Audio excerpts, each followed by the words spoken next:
ఎందుకు చదువుకోలేదు మీరు? కష్టం చేసేయడానికి ఎవరు లేరు. రాయి గుట్టిన చాలా దాదాపు ఒక 10 కిలోమీటర్లు సైకిల్ తీసుకుపోయి రాయి కొట్టికి వచ్చేది. జాతీయ జిల్లా అధ్యక్షులు మీరు ఎలా ఎన్నికయ్యారు? చిన్నప్పటి నుంచి నేను నా తపనంత ఒకటే, మనం ఏదో విధంగా ప్రజలకు గెలుపు చేయాలి. అంటే ఈ కార్మికులకి ఎలాంటి సంక్షేమ పథకాలు ఉంటాయి? ఇది కార్మికులకు సంక్షేమ పథకాలు అంటే మేడం, వీళ్ళకి ఆ సాగు ఖర్చులకు కూడా ఒక 30,000 ప్రభుత్వం ఇచ్చే అవకాశాలు ఉన్నాయి. యాక్సిడెంట్స్ జరిగితే ఎలాంటి బెనిఫిట్స్ ఉంటాయి ఎక్కువగా? ఈ యాక్సిడెంట్ జరిగితే ఇప్పుడు ఈ కమిటీలు అనేది వీళ్ళు అప్పట్లో చాలా నడిచినాయి. ఒక ఊపు నడిచింది.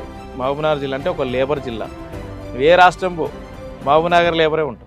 ఓకే. వలస జిల్లా అది. అంటే వాళ్ళ ఫ్యామిలీలో అనుకోకుండా ఇప్పుడు ఒక యజమాని వర్క్ చేస్తున్నాను అనుకో, చనిపోయారు అనుకో, అవునండి. అలాంటి వాళ్ళకు కూడా బెనిఫిట్స్ వస్తాయా?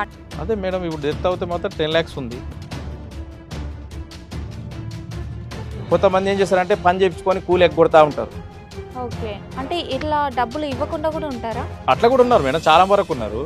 అట్లా కూడా చాలా వరకు ఉన్నారు. అట్లా ఆ సమస్యలు ఉంటే కూడా మేము డీల్ చేస్తున్నాం. మన కార్మిక భవన్ నుంచి మీకు ఏ సమస్య ఉన్నా నేను ముందుంటా. ట్విట్టర్లో కూడా నా నెంబర్ ఇస్తాను, 9848421343కి నెంబర్ కాల్ చేయండి. మీకు ఏ సమస్య ఉన్నా నేను ముందుంటా.